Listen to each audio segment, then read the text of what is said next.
Ethics कोने कहीए आपने? सिद्धांत एक नर्से साथी कर्मचारीओ साथे, पेशન્ટ साथे, पेशंटना रिलेटिव साथे, डॉक्टरों साथे वर्तन करती वखते कया सिद्धांतों पालन करवू जोईए एना माटे फर्स्ट टाइम 1953 में ICN code of ethics international council for nurses द्वारा जाहिर करवामां आव्या। समयांतरे जे फेरफार थया प्रेक्टिस में एना आधारे 2012 में ए कोड ऑफ एथिक्स ने रिवाइज करवामां आव्या। अहींया हूँ कोड ऑफ एथिक्स ना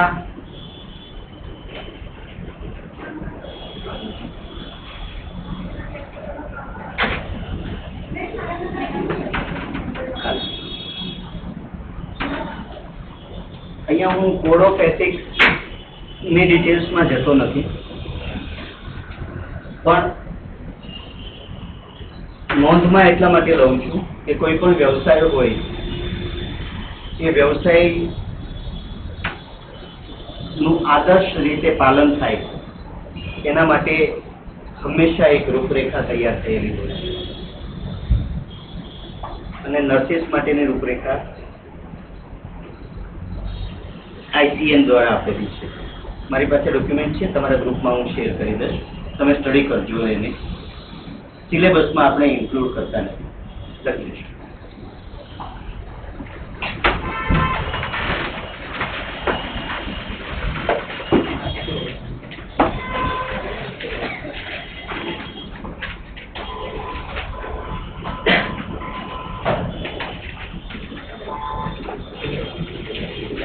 તમારું બેસ 92 ને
कोईपण नर्सिंग प्रेक्टिस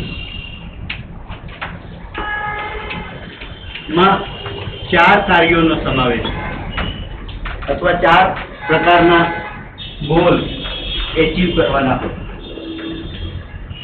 अपना माइंड में एवं होय छे घणी वखत के नर्सिंग एटले फक्त ट्रीटमेंट आपी पेशंट ने रोगमांथी बहार काढवो। एक्चुअली ट्रीटमेंट ए नर्सिंग नु 3जा नंबर नु कार्य है।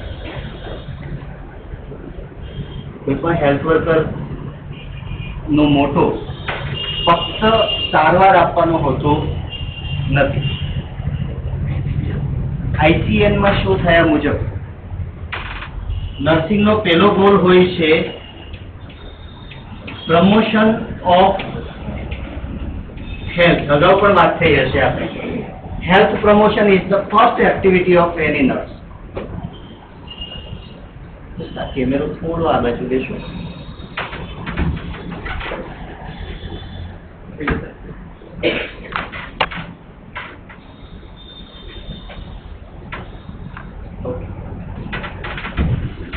Health promotion is going to be the first activity of any health worker.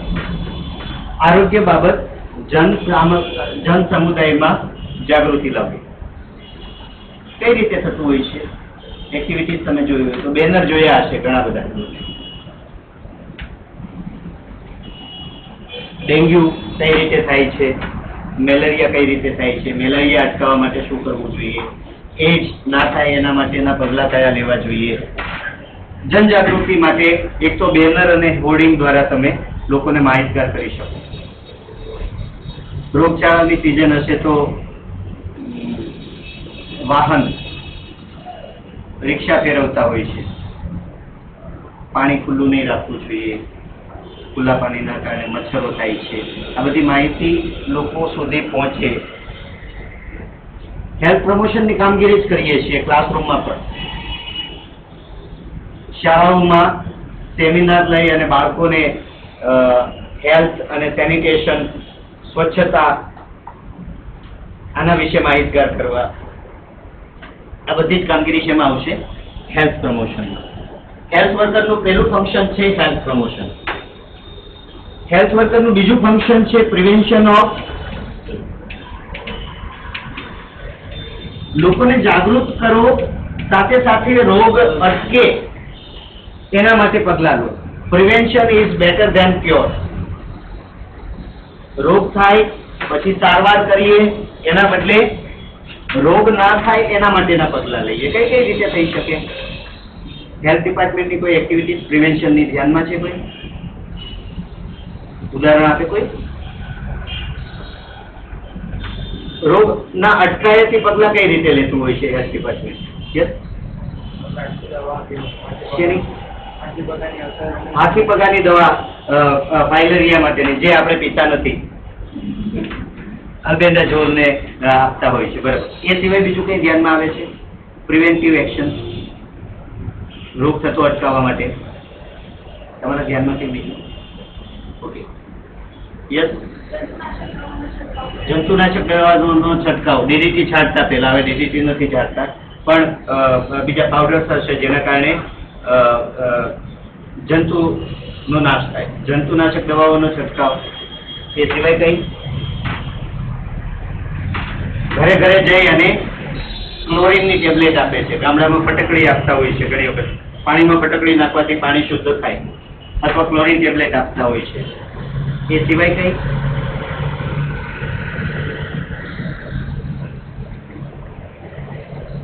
Polio vaccination programme, immunisation, બાળકોનું રસીકરણ, universal vaccination programme, universal immunisation programme. રોગ અટકાવવા માટે જ છે ને. બાળકને પોલિયો થયો નથી પણ થાય નહીં એના માટે થઈને આપવામાં આવે છે. તો વેક્સિનેટ કરવું, હાઇજીન બાબત અવેરનેસ લાવી અને હાઇજીન બાબત જરૂરી પગલાં ભરવા. સગર્ભા માતા હશે તો એમને પૂરતું પોષણ મળે. બીજું, આંગણવાડી વર્કર છે એ સ્કૂલની અંદર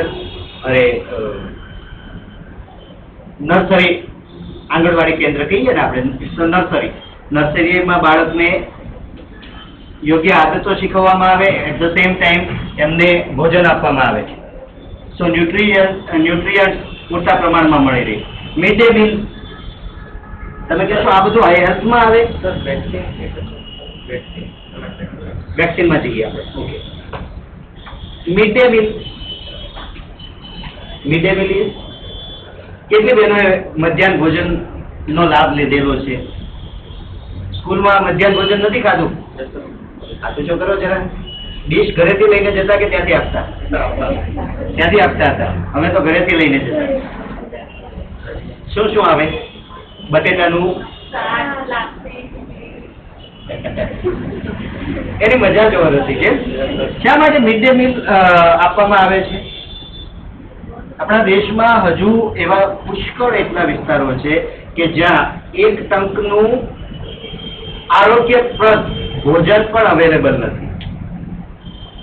એટલે મા બાપ એટલીસ્ટ એક ટાઈમ ખાવા મળશે એ ગણતરીએ તો મોકલે બાળકને, અને બાળકનો શારીરિક અને માનસિક વિકાસ થાય. હવે વચ્ચે ભ્રષ્ટાચાર અને એમાં કેવી ક્વોલિટી ખાવા માટે મળે છે ને એમાં બધામાં પડતો નથી હું, પણ ઘણી બધી જગ્યાએ સારી ક્વોલિટીનું ફૂડ આપવામાં આવે છે.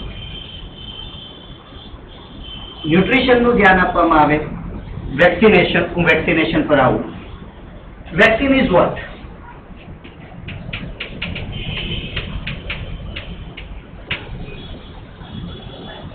માઇક્રો ઓર્ગેનિઝમથી થતા રોગો,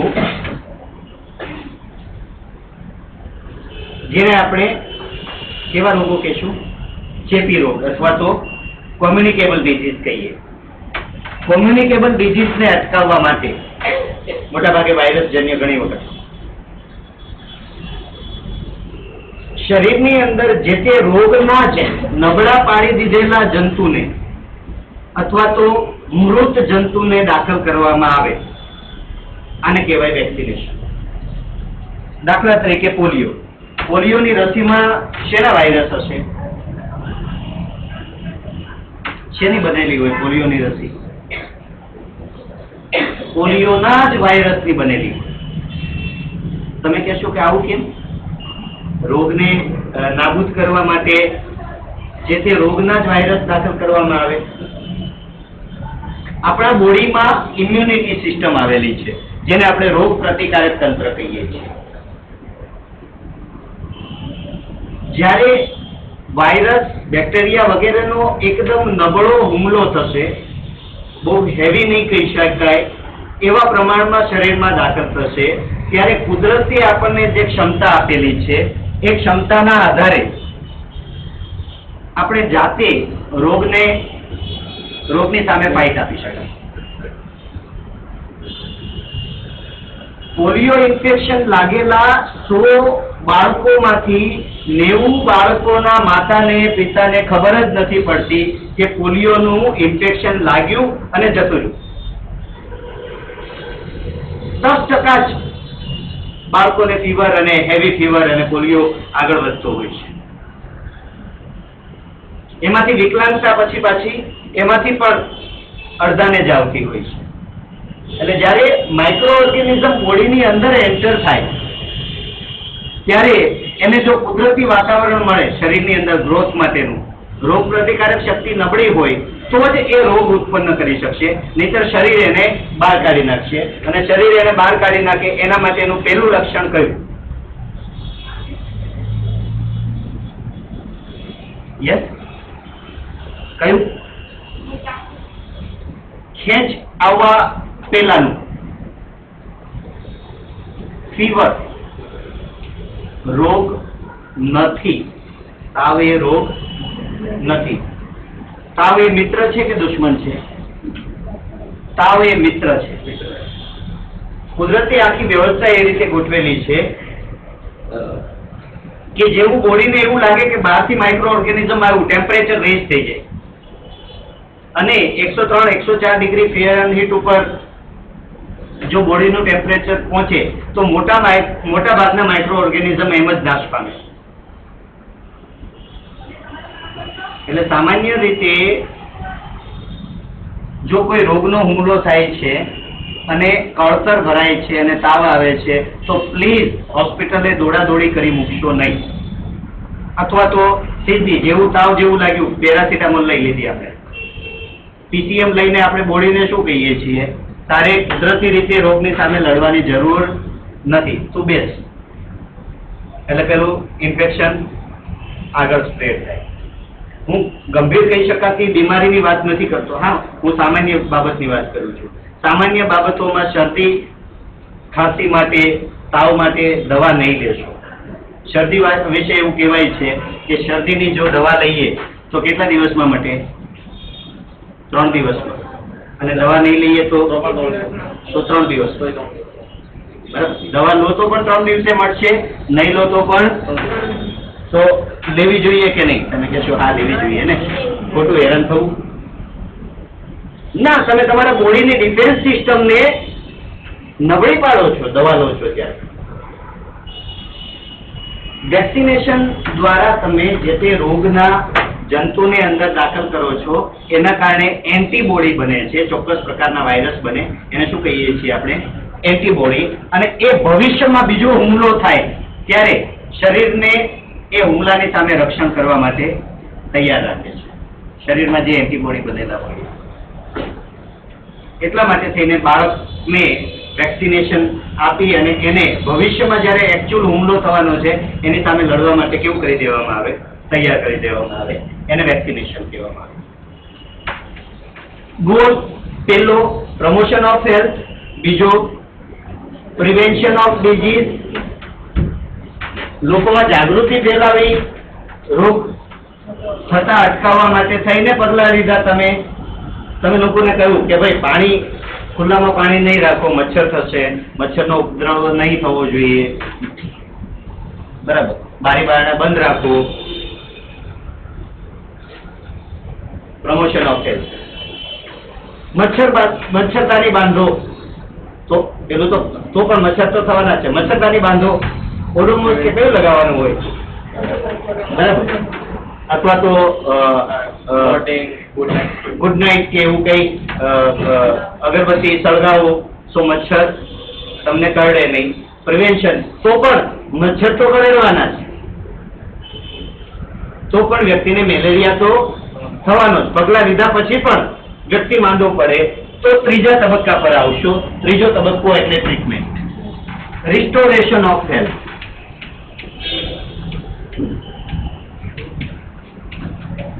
આને શું કહેશું આપણે?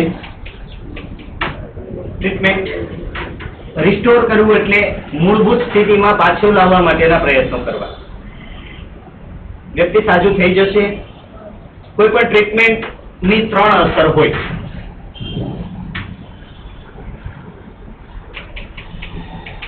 ઇફેક્ટ ઓફ ટ્રીટમેન્ટ કઈ કઈ કહેશો મને જરા? ઇફેક્ટ નહીં લખું હું, રિઝલ્ટ આફ્ટર ટ્રીટમેન્ટ. અને ટ્રીટમેન્ટ આપો તો પણ, અથવા તો ઘણી વખત ના આપો તો પણ, કુદરતી રીતે પણ શરીર લડવાનું તો શરૂ કરતું જ હોય છે.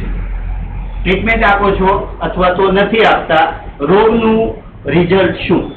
કોઈ પણ રોગનું રિઝલ્ટ શું? માંદા પડ્યા વ્યક્તિ, બીમાર થયા પછી 3 પરિણામ આવી શકે. એક તો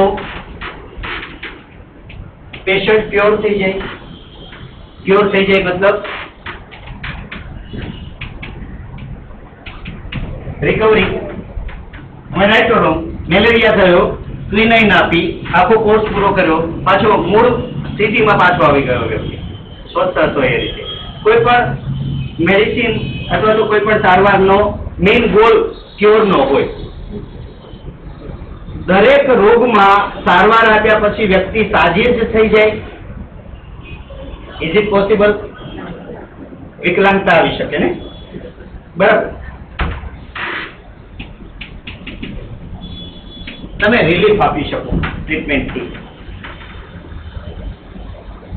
રિલીફ એટલે રાહત.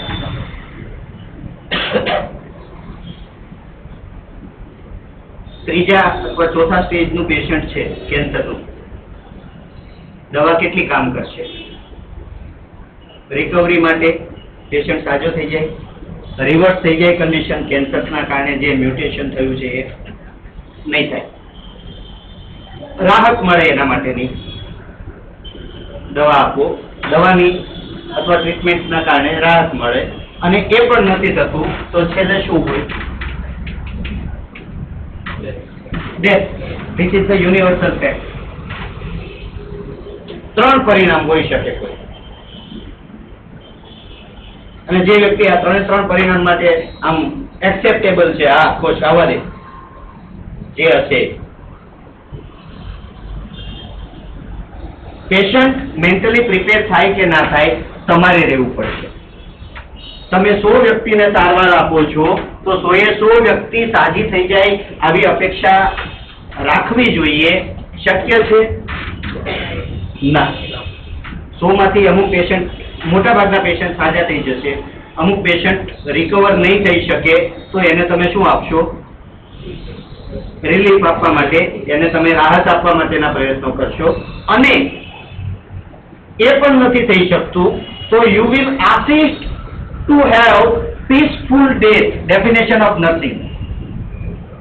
વ્યક્તિ શાંતિથી મૃત્યુ પામી શકે એના માટે બનતા પ્રયત્નો કરવા, એ નર્સિંગનો ચોથો ગોલ. Alleviation from suffering. રિલીફ અને ડેથ. એલિવિએશન ફ્રોમ સફરિંગ એટલે પેશન્ટને જે તકલીફ છે, સફરિંગ છે, એ સફરિંગમાં પેશન્ટને શક્ય હોય એટલી રાહત કરી આપે. એક 85 વર્ષના દાદા છે, કેન્સરના છેલ્લા સ્ટેજમાં છે. ઓપરેશન, પેલ્વિક કેન્સર છે ફોર એક્ઝામ્પલ. ઓપરેશન શક્ય ખરું 85 વર્ષના દાદાનું? હા, કરશે ડોક્ટર. ચાલો, કેટલા મહિના બચી શકે એમ છે? તો કે ટ્રીટમેન્ટ આપશો તમે, ઓપરેટ કરશો તો તમારી પાસે 6 મહિના છે, ઓપરેટ નહીં કરો તો 2 મહિના છે. રિસ્ક લેવું જોઈએ? હા કે ના? ખર્ચો થશે 4 લાખ રૂપિયા. છોકરો ફ્રૂટની લારી છે કે શાકભાજીની લારી ચલાવે છે, ઘરમાં બીજા 10 સભ્યો છે ખાવાવાળા, 4 લાખ રૂપિયા ખર્ચવા જોઈએ કે નહીં? 5 વર્ષની જિંદગી બચી જાય એમ છે તો હા, ઉછીના લાવીને કે લેણું કરીને પણ કોઈ પણ બાળક હશે અથવા કોઈ મા બાપ હશે, પોતાના જે સગા સંબંધી હોય એના માટે ગમે એ કરે તો કરી શકાય. પણ તમને બોનસ કેટલાનું મળે છે? 3 કે 4 મહિનાનું મળે છે. સામે રિસ્ક કેટલું? 4 લાખનો તો ખર્ચો કરો જ છો, પણ ઓપરેશન ટેબલ પર દાદા જતા રહે એની સંભાવનાઓ ઓછી કે વધારે? વધારે. એજ ઘણી વધારે છે, ઘણા બધા કોમ્પ્લિકેશન્સ છે. ના, what you will do? Operation તો કરી શકાય એમ છે, ડોક્ટર સલાહ નથી આપતા કે ઓપરેશન નહીં કરો. શું આપશો એમને રાહત માટે? તો કે ભાઈ બહુ દુખાવો થાય છે, ટ્રાન્ક્વિલાઇઝર આપી રાખો, ધ્યાનમાં રહેશે. પેઇન કિલર આપી રાખો, હેવી પેઇન, મોર્ફિન આપો, for example. Heavy pain killer આપો. પેઇન કિલર થી શું થશે? તો કે કિડનીને નુકસાન થશે.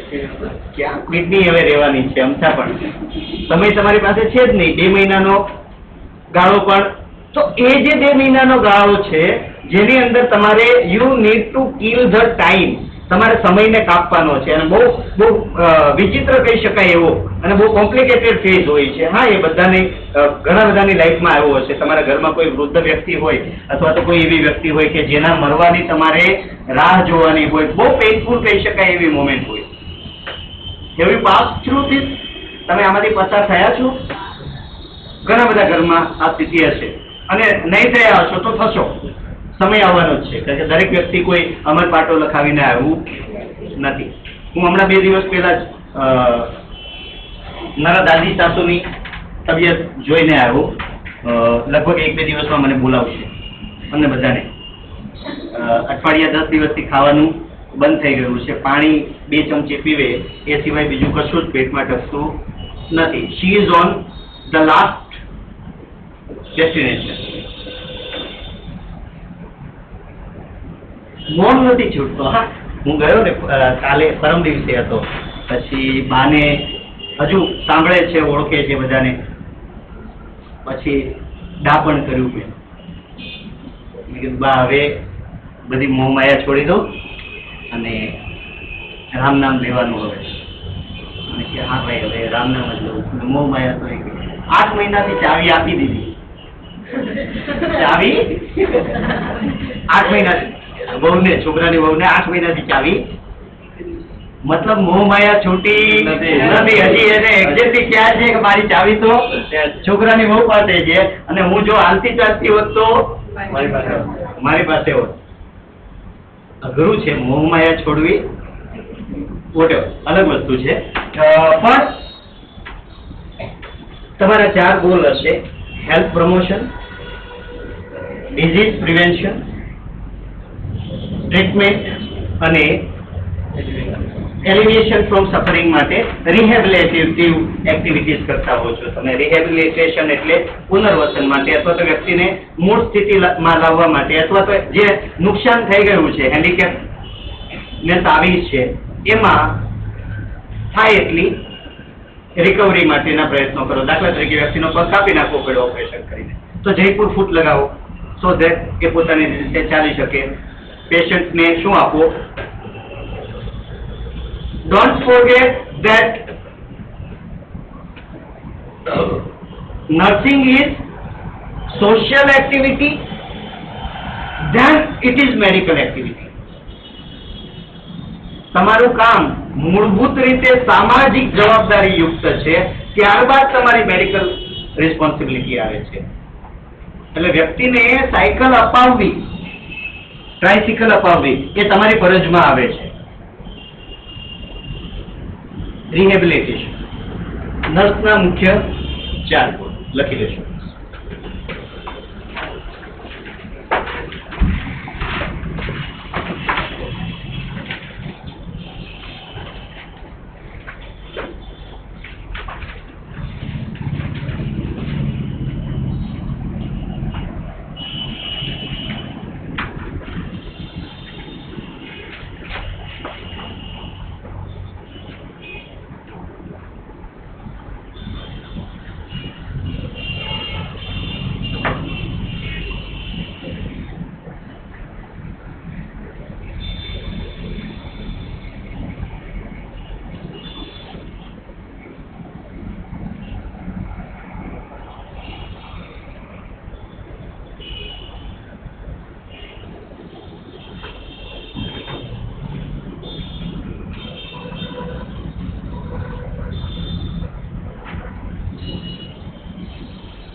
વધારે સમય નહીં લેતા.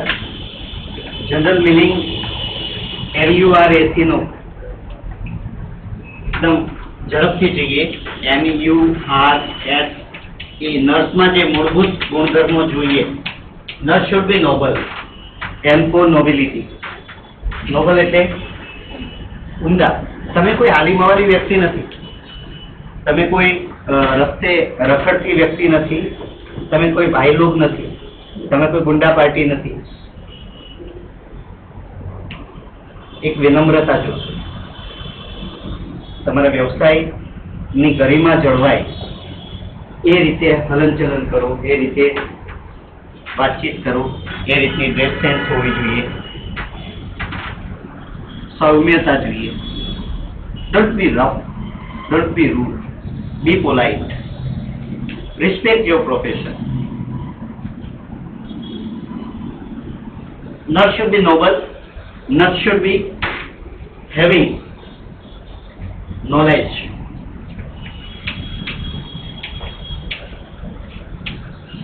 You should be full of knowledge. Option તમારી પાસે ઓપ્શનનો ઓપ્શન હોતો નથી. તમારે બધું જ કરવાનું છે. તમારા વ્યવસાયને ન્યાય આપવા માટે તમારું ગહન વાંચન જરૂરી છે, ગહન મનન જરૂરી છે.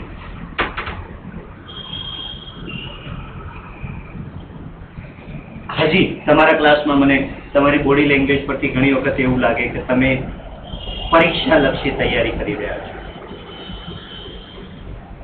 હા, પરીક્ષા આપવાની છે, પણ એ પરીક્ષા પ્રેક્ટિકલ એક્ઝામ હશે હંમેશા, તમારા પેશન્ટની સાથે લાઈવ. ક્લાસની પરીક્ષા તો ઠીક છે, હવે વાંચી લેશું, આવડી જશે, લખી લેશું, પણ જ્યાં સુધી તમે એ રૂટીનમાં નહીં ઉતારો ત્યાં સુધી કામ લાગશે. Nurse should be noble, nurse should have a knowledge, nurse should be simple. S પછી આવશે ને useful. Nurse should be useful to all. તમારા પેશન્ટને નાની નાની બાબતમાં મદદ, તમારા કલીગની, તમારો સ્વભાવ આપવાનો હોવો જોઈએ. જો તમે આપશો તો સ્વાભાવિક રીતે પામવાના છો.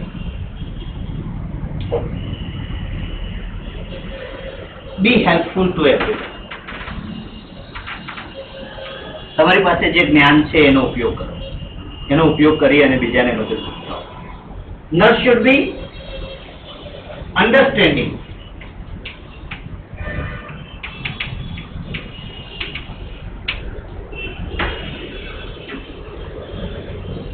બચપનનું ક્યાં સુધી ચાઇલ્ડિશ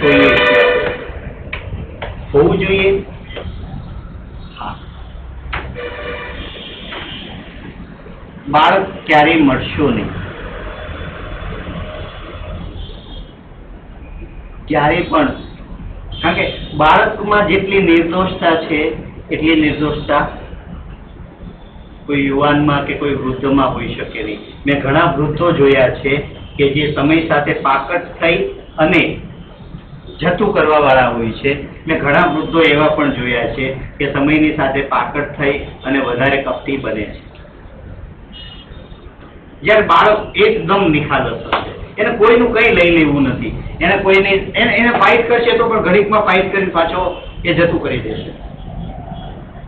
બાળક જેવા નિર્મળ બનો, બાળક જેવા સરળ બનો,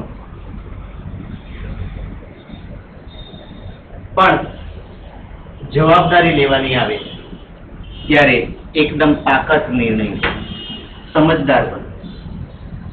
You should be able to understand the situation. પરિસ્થિતિને સમજી અને નિર્ણય લો. ફક્ત પોતાના માટેનો નિર્ણય, સ્વાર્થભર્યો નિર્ણય હોવો જોઈએ નહીં. Nurse should be righteous.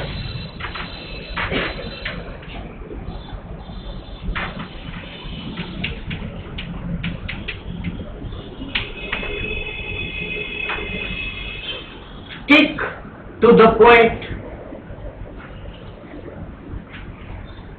where truth is there. જ્યાં સત્ય છે એની સાથે ચીપકીને રહો. ખોટું કરો નહીં, ખોટું કરવા નહીં. તો બી અ વિસલ બ્લોઅર. કોઈ ખોટું કરે છે તો ઉગાડો પાડો જે તે વ્યક્તિને. ખોટું સહન નહીં કરો, પ્રોબ્લેમ થશે. આપણે બહુ શરમમાં રહીએ છીએ. કા શરમમાં હોઈએ કા ડરમાં હોઈએ, અને એના કારણે અન્યાય સહન કરીએ, અન્યાય થવા દઈએ. થોડા માથાભારે બનો. ખોટું છે તો જરૂર નથી ચલાવવું. અને give a clear message two everyone. મારી સાથેના સંપર્કમાં હું ખોટું કરું તો મને ધ્યાનમાં દોરો. હું ખોટું કરીશ નહીં. હું ખોટું કરું છું તો મારી સાથે બહુ ક્લિયર કટ વાત કરો કે આમાં હું સંમત થઈશ નહીં, અને હું તમને ખોટું કરવા દઈશ નહીં. Be very clear. તમે સાવ માયકાંગલાની જેમ જિંદગી જીવશો એનો કોઈ શરૂઆત મેં નોબલથી કરી. હા, મેં નમ્રતાની વાત કરી છે. ગાળાગાળી કરવી, મારામારી કરવી એ કોઈ સોલ્યુશન નથી. પણ તમે દ્રઢતાપૂર્વક, જ્યાં તમે સત્યનો આગ્રહ રાખીને જ્યાં તમે સાચા છો ત્યાં દ્રઢતાપૂર્વક તમે તમારો પક્ષ રાખી શકો કે આ વસ્તુ આમ જ થશે અને આમ નહીં થાય. Right is. That should be responsible. Is it that? Yeah.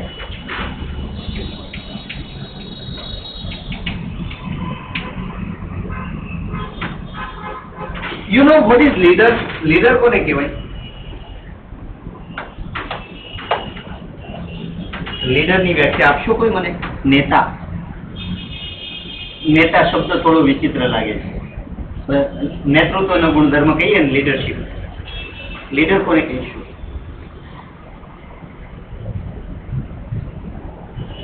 ક્લાસમાં કોઈ એક વ્યક્તિ મને લીડર કોને કહેવાય એ નહીં સમજાવી શકે.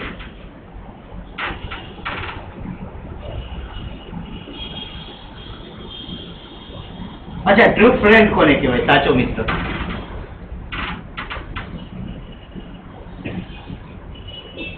સાચા મિત્રની વ્યાખ્યા આપી શકો કોઈ? તમે લોકોને મારી સાથે વાંધો પડાયો છે આજેથી? નહીં, મને લાગે છે બધા ટગર ટગર એવી રીતે સમજે છે. મેં તેરા ખૂન પી જાઉંગી. સાચો. અચ્છા, ટ્રુ લવ કોને કહેવાય છે? કઈક તો આવડતું હશે કે બધું એમ જ? Who is leader? લીડર કોણ છે? સક્સેસ મળે કોઈ પ્રોજેક્ટમાં તો એની જવાબદારી ગ્રુપમાં વહેંચી દે, અને ફેઇલર મળે તો એની જવાબદારી માથે લઈ લે, એને લીડર કહેવાય. લીડર એવી વ્યક્તિ છે કે જે બધાને સાથે લઈ જાય. લીડર એવી વ્યક્તિ છે કે બધાને હિંમત આપે. હું બેઠો છું ને, ચાલો કરીએ આપણે, પછી પાછલી ગલીથી નીકળી ના જાય પાછો. હા, એ હોય જ એમ સાથે. કારણ કે ઘણા બધા ઉત્સાહ વધારવા માટે બોલતા હોય છે, પોતાનામાં હિંમત નથી હોતી. એવું નહીં. જે પેલું ડગલું માંડે ગ્રુપમાં એને લીડર કહેવાય. અને તમારામાં લીડર ના ગુણધર્મો છે, નેતૃત્વના ગુણધર્મો છે તમારામાં, તો લોકો તમને આદર આપશે, લોકો તમને ચાહશે, લોકો તમને ફોલો કરશે. તમારા ફેસબુક એકાઉન્ટમાં તમારા ફ્રેન્ડ્સ કેટલા? વધારે ઓછા હશે બધાના, બરાબર છે. તમારા ફોલોઅર કેટલા? સમજો છો હું જે કહેવા માંગુ છું? ફ્રેન્ડ્સ ઘણા હશે, જોઈને ફટ દઈને લાઈક કરે. ઘણાનું તો કામ એક જ કામ હોય, ફેસબુક ખોલ્યું, એક પછી એક પોસ્ટ આમ ફેરવતો જાય, બધામાં લાઈક કરે, એને બધું ગમે. ફેસબુકમાં ફ્રેન્ડ્સ ઘણા હશે દોસ્તો, ફોલોઅર કેટલા કે જે તમને જોઈ અને પ્રોત્સાહિત થાય છે, તમને જોઈને કઈ શીખે છે.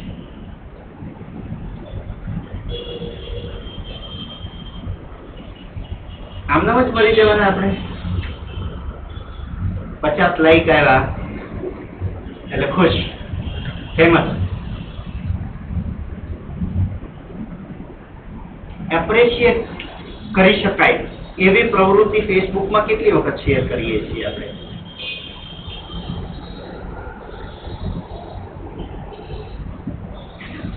શું કરતા હોઈએ? મને તો મોઢું બનાવતા એક જેટલી આવડતું નથી. કરીને આમ કરવાનું હોય ને, કેમ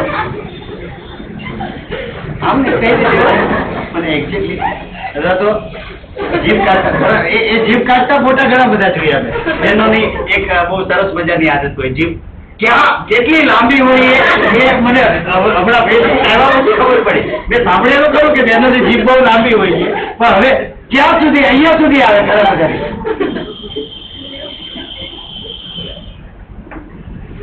કેટલી બહેનોએ જીભ બહાર કાઢીને ફોટો નથી પડાવ્યો હજી સુધી? હાથ ઊંચો કરો. શું ફેસબુક યુઝ કર્યું તો? એક વખત પાણી જોવો તો ખરા, કેટલા સુંદર લાગો છો તમે. આજે પ્રેક્ટિસ કરશો એમ? આપણે ગ્રુપ સેલ્ફી આવે ને ગ્રુફી આવે, ખબર છે ને? હમણાં નવો ટ્રેન્ડ નીકળ્યો છે ગ્રુફી. આપણે જીભ વડે ગ્રુફી પાડો એક વખત. Inspired from the lecture of doctor Anil Kesar Goyal. બાકી નહીં રહી જવાનું, બધું જ એન્જોય કરવાનું. How many people are following you, my friends? Is building your personality. તમને કેટલા લોકો ફોલો કરે છે? Not should be responsible. Not should be simple. Simple by what?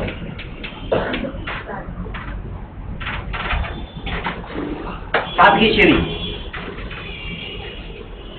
કપડાની, હા, સ્વભાવની. કપડામાં એટલે કપડાની સાદગી એટલે શર્ટિંગ કરવાનું જ નહીં, ફોર્મલ જ પહેરવાનું, અથવા ખાદીના કપડા જ પહેરવાના. Is it like that? Enjoy. સરસ. લોકોને ગમે એવા કપડા પહેરો, ગમે એવા કપડા નહીં પહેરો. તમારી પ્રત્યે લોકોને આદર ભાવ જાગે એવા કપડા. મોંઘા કપડા લેવા જોઈએ કે નહીં?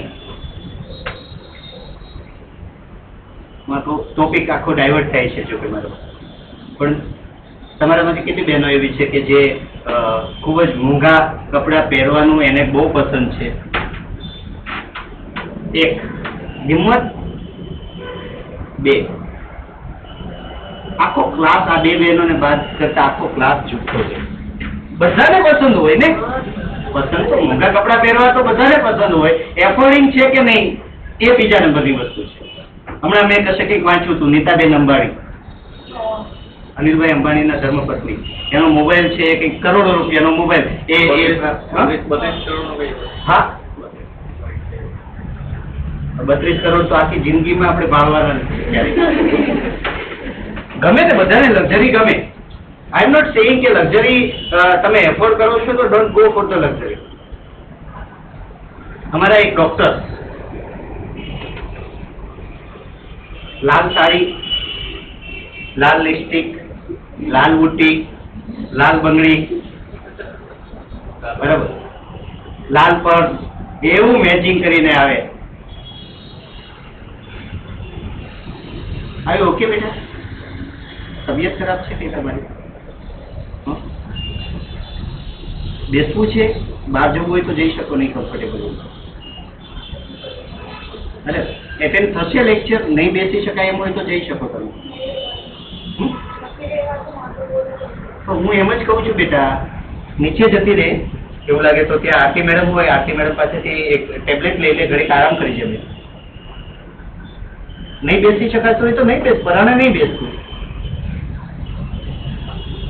હું કહું છું ને જ્યાં નથી કમ્ફર્ટેબલ તમે સાથે જાઓ એવું લાગે તો ઘરે સુઈ જાવે, એક ટેબ્લેટ લે. ઘરે જવું છે, ઘરે નીચે આરતી મેડમને ધ્યાનમાં દોરીને ઘરે નીકળી જાઓ, કશો વાંધો નહીં. ઓકે, ઘરે વાત કરાવી દેજો પેરેન્ટ્સ સાથે. સિમ્પ્લિસિટી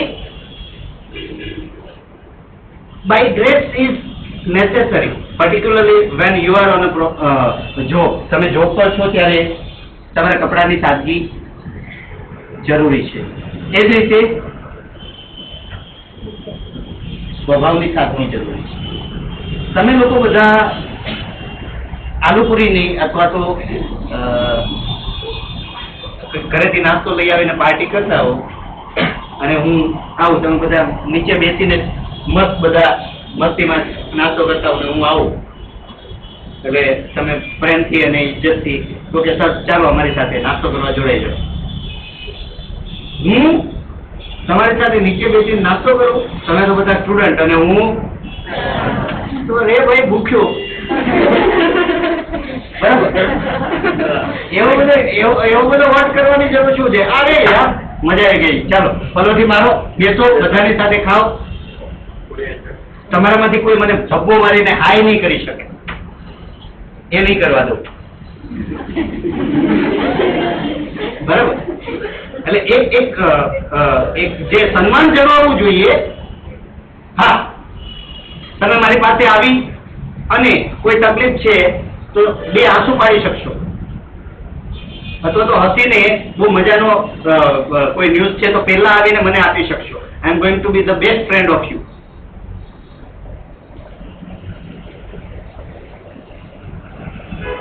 મારી ચેમ્બરમાં આવવા માટે પરમિશન લેવી જરૂરી છે. જ્યારે તમે આવો ત્યારે એક અરસી બતાવે છે.